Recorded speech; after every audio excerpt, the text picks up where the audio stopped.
Hello everyone, welcome to my channel. I was 11 when my father vanished. No warning, no goodbye, just a note on the kitchen counter that said, "You'll be fine, Hannah." I wasn't fine. I cried until my voice broke, sitting in an empty house that smelled of dust and broken promises. Then, just before midnight, headlights flashed outside. A black Rolls-Royce stopped at our gate, and a tall man stepped out, silver hair, sharp eyes, and a presence that made the air itself hold its breath. "You're Hannah Parker?" he asked. I nodded, trembling. "Good. I'm your grandfather. Pack your things. You're coming home." That was the night I left behind poverty, pain, and every memory of my father. 18 years later, I'd built an empire on the foundation of his abandonment, and when he finally came back to take what he thought was his, I made sure he left with nothing. I still remember that Friday like a scar that never faded. The air smelled of rain and pine, and I ran home from school holding a spelling test with a perfect score. I wanted to show Dad. He'd promised that if I got an A, we'd go to the fair this weekend. I even imagined him smiling, ruffling my hair, saying, "That's my girl." But when I opened the door, the house answered with silence. The TV was gone, the cupboards half empty, the photo of Mom on the shelf missing. "Dad?" I called out, dropping my backpack. Only the echo of my voice came back. Then I saw it. A folded note on the kitchen counter, beside an unpaid electricity bill and a chipped coffee mug. "Hannah, I can't do this anymore. You'll be fine, Dad." That was it. No reason, no promise. Just words that cut deeper than a knife. I sat on the cold floor for hours, staring at the door, waiting for him to come back. Maybe it was a joke. Maybe he just needed air. But as the sunlight faded, hope dissolved into fear. The house creaked with loneliness. The fridge hummed like it was mocking me inside, just a bottle of ketchup and half a loaf of bread. I ate in silence, pretending it was dinner. When night came, I curled under a thin blanket, hugging my backpack like it could protect me from everything that hurt. Every sound made me flinch. The wind, the pipes, the scratching branches outside. I whispered to myself, "He'll come back. He has to." But deep down, I knew the truth. By morning, the silence was heavier. I walked to the small store down the street and stared at the breakfast sandwiches I couldn't afford. The clerk looked at me with pity. "Where's your dad, sweetheart?" I forced a smile. "He's working." It was a lie I'd tell for years. That night, when the rain began to fall, I sat by the window, tracing the raindrops with my finger. My heart hurt in a way I didn't have words for. That's when the headlights appeared outside, slicing through the darkness. A sleek black Rolls-Royce stopped in front of our sagging porch. The engine went quiet. A tall man stepped out, his figure framed by the streetlight. He wore a dark coat, polished shoes, and a look that didn't belong in my world. "Hannah Parker?" he asked, voice deep and calm. I hesitated. "Who are you?" He studied me for a long moment before saying, "Richard Whitmore, your grandfather." I froze. I'd never met him, only heard Dad call him that stubborn old man. "Hevs," Mater said. He stepped closer. "Pack your things, child. You're coming with me." And just like that, the life I knew, the loneliness, the hunger, the waiting ended with the click of a car door. I didn't know it then, but that night was the beginning of everything. My salvation, my education, and eventually, my revenge. The drive felt endless. I sat in the back seat of the Rolls-Royce, watching raindrops chase each other down the tinted window. The city lights blurred into ribbons of gold and gray. My hands clutched my backpack, the only piece of my old life I had left. Grandpa didn't speak for most of the ride. He sat across from me, reading something on his tablet, his silver hair catching every flash of passing headlights. Only once did he glance up and say quietly, "You're safe now, Hannah." Safe. The word felt foreign. When the car turned off the main road, the gate ahead loomed like something from another world. Whitmore Estate, spelled in wrought iron letters. The mansion behind it looked like a castle lost in time. Marble pillars, ivy-covered walls, and windows glowing with warm golden light. As the car rolled up the driveway, two women stepped out from the grand front doors.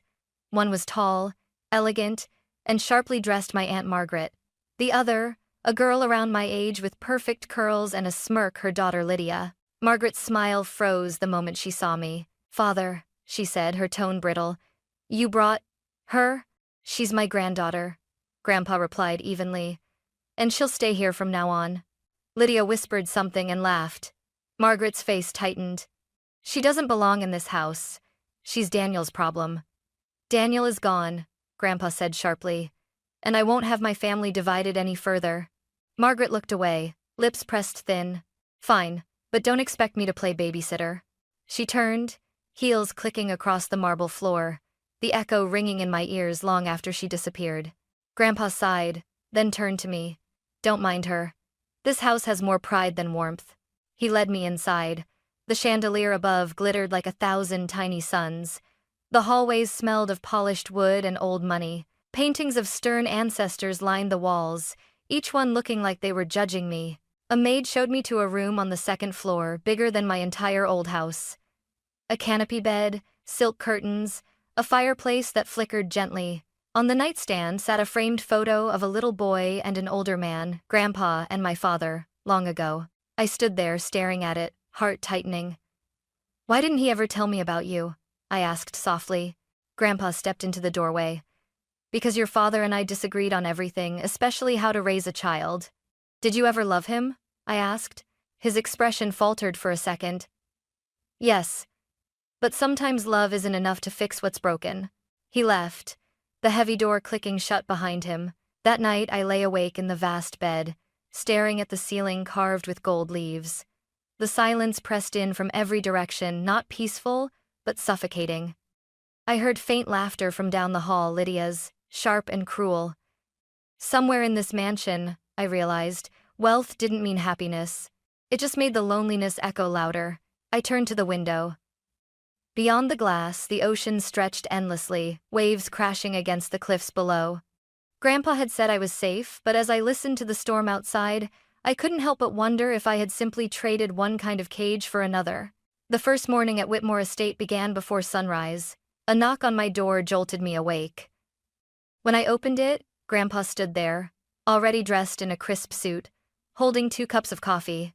We start early in this house, he said. Breakfast is in 15 minutes. Wear something practical. Practical. I didn't even know what that meant in a mansion like this. Downstairs, the dining room looked like something out of a royal palace. The long table could have seated 30 people, but only 5 chairs were filled. Grandpa at the head, Aunt Margaret on his right, Lydia scrolling through her phone, and her twin brother Cole, who looked bored out of his mind. When I sat down, Margaret's smile was all ice. Sleep well, dear? She asked. Yes, thank you. Good. You'll need rest if you plan to keep up with Father's expectations. Grandpa shot her a look. Margaret. She went silent. He turned to me. After breakfast, you'll join me in the study. Time to learn what it means to be a Whitmore. I wasn't sure if it was an invitation or a warning. The study smelled of old leather and cedar.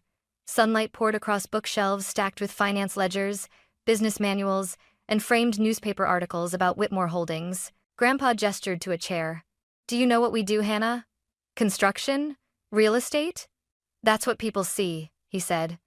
What we really do is build legacies brick by brick, deal by deal, and that requires discipline.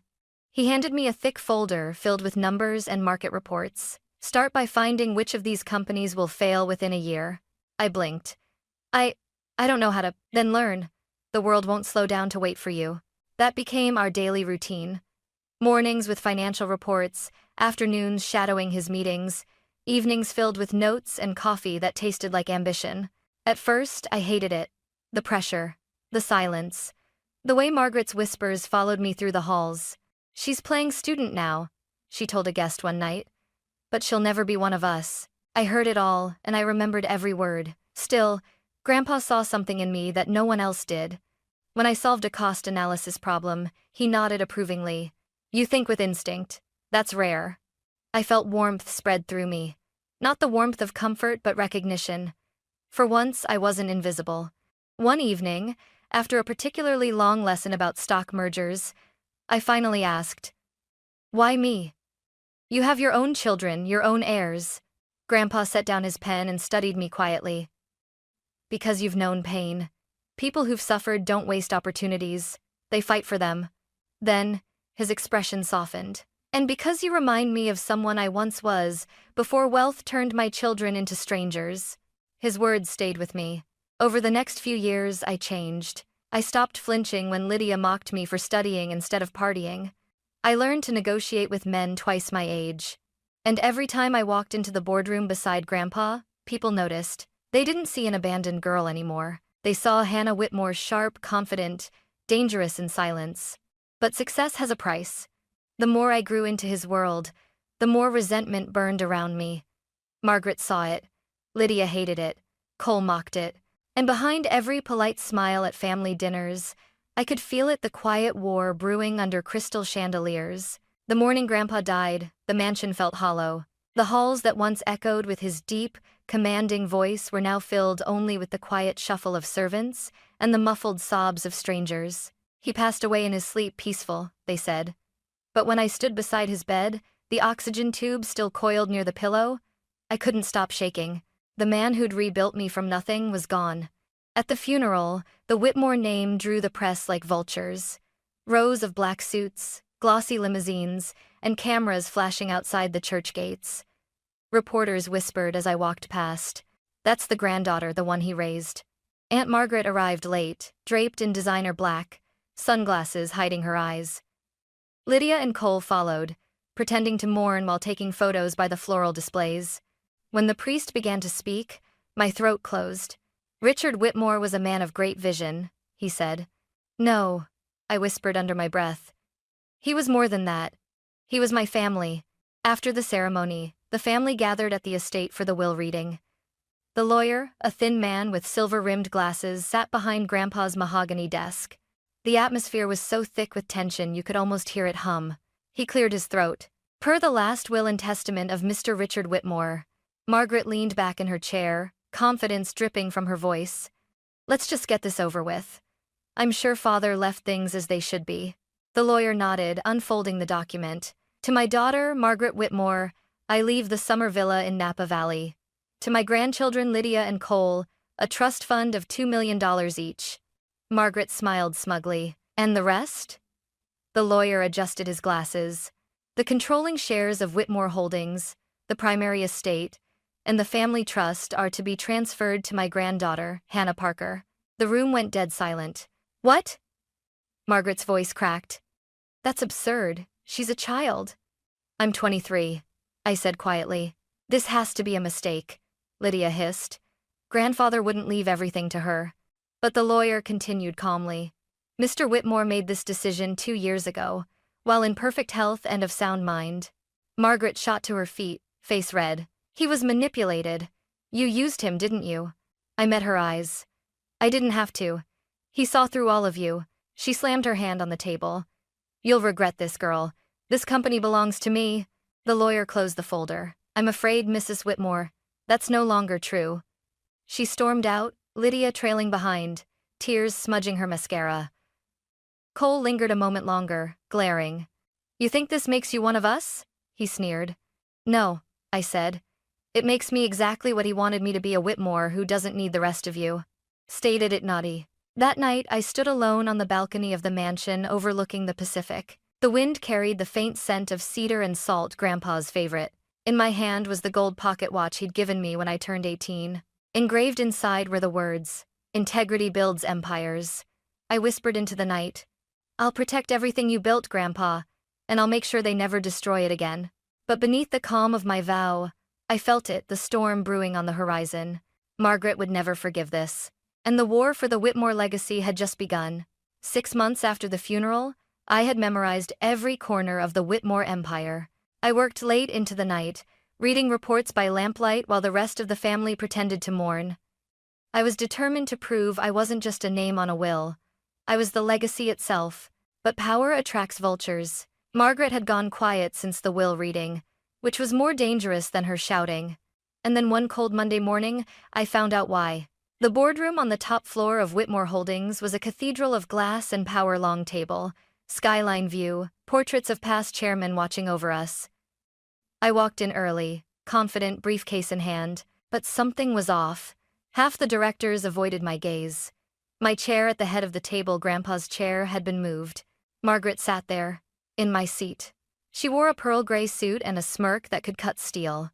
"Good morning, Hannah," she said sweetly. "We were just discussing the company's future."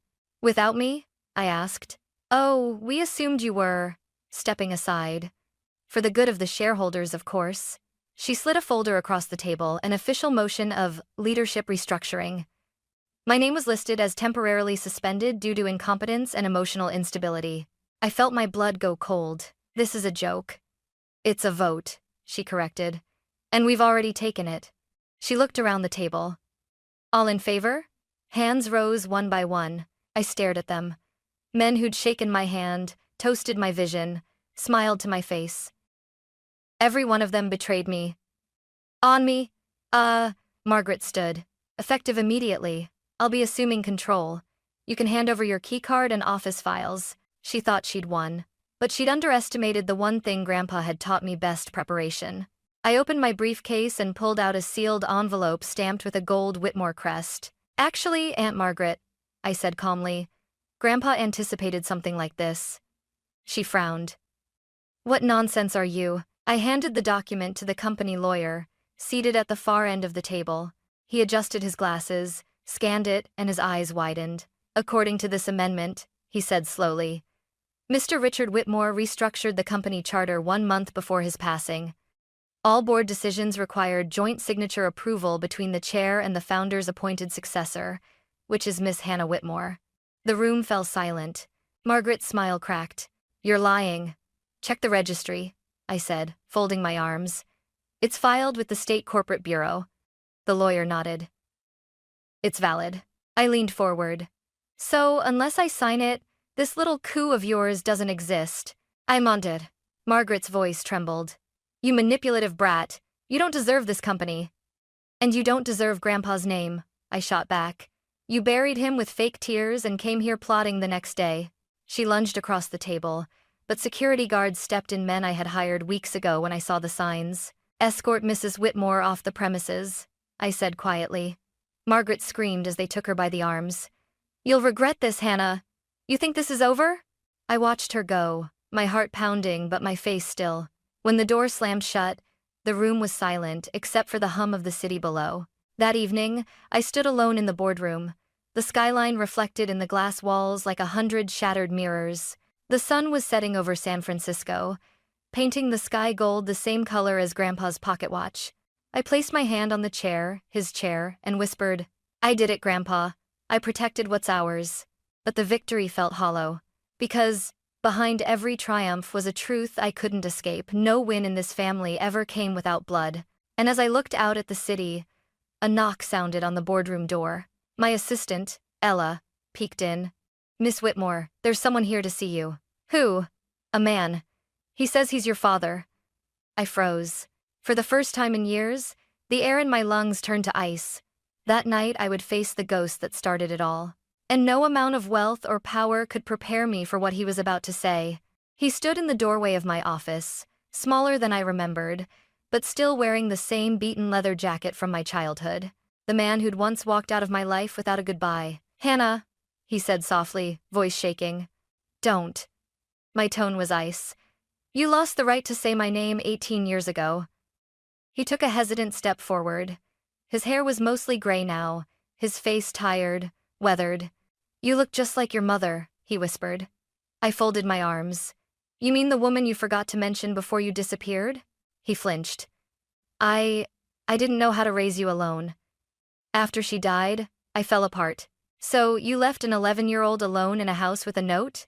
"That's not falling apart, Dad. That's abandoning." He looked at the floor. For a moment, silence filled the room except for the faint hum of the city below. Then he reached into his pocket and pulled out a crumpled photo me. At 6 years old, missing a front tooth, sitting on his shoulders. "I kept this," he said. "Every day. I know it doesn't mean much, but I never stopped thinking about you." My throat tightened, but I forced myself to stay still. "Thinking about me didn't feed me," I said quietly. "Didn't stop me from crying myself to sleep in an empty house." He nodded slowly. "You're right. I deserve your anger. But Margaret told me you're trying to take the company away from the family. That's not what your grandfather wanted." The words hit like a slap. "Margaret sent you?" He hesitated, and that hesitation told me everything. I laughed bitterly. Of course. You didn't come here to make peace. You came because she needed a pawn. No, Hannah, it's not like that. I slammed my hands on the desk. It's exactly like that. You left me to starve, and now that I have something worth stealing, you show up waving her lies like a flag of love. He flinched again, eyes wet. I just wanted to see you, to say I'm sorry. I stared at him for a long moment. There was no hate left, only emptiness, like staring at the ghost of a life that never was. You know what's funny? I said quietly. I used to imagine this moment every night. I thought if you ever came back, I'd run to you, that I'd forgive you. But now, I just feel nothing. He looked broken. Please, he said, voice cracking. I'm sick, Hannah. The doctors say I don't have long. I didn't come for money. I just wanted my daughter to know I'm sorry before it's too late. Nod. For a second, my heart wavered. The child in me, the one who used to wait by the window, wanted to believe him. But then I saw the envelope in his pocket, peeking out just enough for me to notice a letterhead. Summit Development Group. Margaret's company. My voice went cold again. You can tell Margaret her plan failed, I said, standing. And if you ever walk into this building again, security will escort you out. He looked at me, eyes glistening. I know you hate me, but someday you'll understand. I shook my head. No, Dad. Someday you'll understand what it feels like to be left behind. He turned slowly and walked out, shoulders slumped. The door closed behind him with a soft click that sounded like the final period on a chapter 18 years too long. I stood there for a long time, staring at the skyline. For years I'd wanted him back, wanted closure, love, something. Now I realized I didn't need any of it. I had built my own strength, my own name, my own future. And yet, as I watched the city lights flicker, a single tear fell. Not for him, but for the girl who'd once waited by the window, believing fathers always came home. That night, I poured myself a glass of wine, sat at Grandpa's desk, and whispered, "You were right, Grandpa. Some people teach you how to build, others teach you what never to become." The next morning, I made a decision. If the Whitmores wanted a war, I'd give them one. But this time, I'd make sure they could never rise again. After my father's visit, I didn't sleep for 3 nights. Every word he'd said replayed in my mind, the guilt, the excuses, the cracks in his voice. But the envelope from Summit Development Group told me what I needed to know. Margaret was desperate, and desperate people make mistakes. So I waited. Quietly. Weeks passed. On the surface, Whitmore Holdings thrived, profits up, new projects announced. But behind closed doors, I had Ella dig through every transaction Margaret ever touched before her removal. The deeper we looked, the uglier it got. Shell accounts, hidden kickbacks, payments routed through front companies in her children's names. It wasn't just greed. It was treason. I knew what Grandpa would have done. He wouldn't scream. He'd wait. Then he'd strike once, clean and final. So that's what I did? The annual shareholder meeting arrived, a glittering event at the downtown Hilton Ballroom, with every reporter in San Francisco waiting for a headline. I walked in wearing black silk, hair pinned back, calm as glass. Ella whispered beside me. "Are you sure about this, Hannah?" "Absolutely," I said. "It's time they saw who really built this empire." Anyway, Margaret was there, of course, sitting near the front with Lydia and Cole, pretending confidence. Her pearls glimmered under the chandelier, but her eyes flicked nervously between me and the giant projection screen behind the stage. I stepped up to the podium. "Good evening," I began, my voice steady. "Today we celebrate Whitmore Holdings, but also the integrity it stands for. And integrity, as my grandfather used to say, is tested only when greed whispers." A low murmur swept through the crowd. I pressed a button on the remote. Behind me, the first slide appeared, a company logo none of them recognized. Cedar Financial Group. Then another. Westline Logistics. "These," I continued, "are shell companies. Fake entities created to siphon millions from Whitmore Holdings. And they all lead back to one name." The next slide hit like a thunderclap. Margaret Whitmore. Gasps filled the room. Cameras flashed. Lydia turned pale. Cole swore under his breath. "That's a lie," Margaret shouted, standing.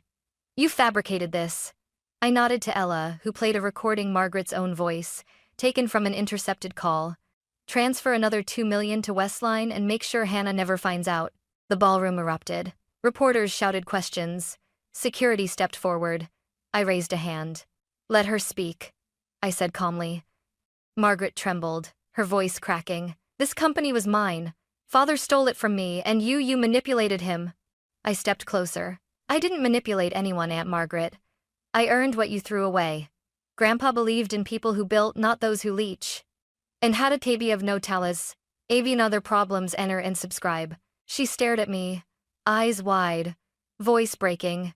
"You think you've won?" I leaned in, low enough for only her to hear. "I don't think it. I know it." Then I turned back to the microphone. "Effective immediately, Margaret Whitmore and her associates are terminated and under criminal investigation for corporate fraud. The evidence has already been turned over to the authorities." The audience exploded into applause. Reporters shouted. Lydia screamed, "You ruined us." "No," I said softly. "You ruined yourselves." Hours later, when the ballroom had emptied and the flashbulbs had faded, I stood on the balcony overlooking the city lights. The wind whipped my hair, but I didn't move. Ella came up beside me, a faint smile on her face. "You did it. You actually did it." I looked out at the skyline, the city Grandpa had helped build, the company he'd trusted me to protect. "No," I said. "We did it. For him." Below us, the night glittered not with greed, but with freedom. For the first time in years, I felt the weight lift from my chest. The ghosts of the past, my father, my aunt, the fear of never being enough all faded into the wind. I'd thought victory would feel cold, but instead, it felt like peace. Still, a quiet ache lingered, not for what I'd gained, but for what I'd lost long ago. The family that could have been. I whispered into the night, "Grandpa, it's over. The Whitmore name is clean again." But the wind seemed to answer softly, "Not over, Hannah. Not yet." Because I didn't know then the world wasn't done testing me. The empire I'd saved would soon demand something greater. The courage to turn power into purpose. 6 months after the scandal, the Whitmore name no longer stood for greed. It stood for rebuilding. Every morning, the headlines felt like sunlight instead of a storm. Hannah Whitmore reshapes empire into force for good. From abandoned child to visionary CEO. But it wasn't the applause I cared about. It was what came next. I converted one of the downtown towers into something new. The Whitmore Foundation for Children. A place where no kid would ever feel the emptiness I once did. The lobby smelled of fresh paint and possibility. The walls covered in drawings from children who had already begun to dream again. At the opening ceremony, cameras flashed, and reporters shoved microphones in my face. "Miss Whitmore, why start a foundation instead of expanding your real estate division?" I smiled. "Because buildings last decades," I said. "But people, if you build them right, last generations." The crowd applauded, but I barely heard them. My eyes drifted to the photo framed on the stage. Grandpa Richard, standing beside me the day I graduated. He wasn't there in body, but I could almost hear his voice. "Integrity builds empires, Hannah," I whispered back. "And kindness keeps them standing." After the event, as the guests filtered out, I walked through the quiet halls alone. A little girl with pigtails tugged my sleeve. "Miss Hannah, are you really a billionaire?" I laughed softly. "That's what the papers say. Then why are you helping kids like me?" I knelt to her height. "Because once, I was one of you." Her smile was the kind of thank you no press release could ever give. A few weeks later, I drove up the coast to visit Grandpa's grave, a simple marble stone overlooking the Pacific. The sea breeze tasted like memory. I placed a single white rose and the gold pocket watch beside his name. "We did it," I whispered. "They tried to destroy what you built, but it's stronger than ever." For a moment I swore I felt the warmth of a hand on my shoulder, the quiet approval of the man who had saved me from the dark. When I turned, no one was there. Only the ocean stretching into forever. That night, back at the mansion, Ella joined me on the balcony with 2 glasses of wine. "You know," she said, "you could finally take a break. Maybe write a book or, I don't know, fall in love?" I laughed. "A book maybe. Love." I looked at the stars. "That's still under negotiation." She nudged me gently. "You deserve happiness, Hannah." "Maybe happiness isn't something you chase," I said softly. "Maybe it's something you build one good choice at a time." The waves crashed far below, and for the first time, the sound didn't remind me of loneliness. It reminded me of rhythm of life still moving forward. A month later, An envelope arrived. No return address, just my name in shaky handwriting. Inside was a short note. I'm sorry again. I'm proud of you. Dad. No signature, no address. Just that. I sat there for a long time, staring at the words, and instead of anger, I felt release.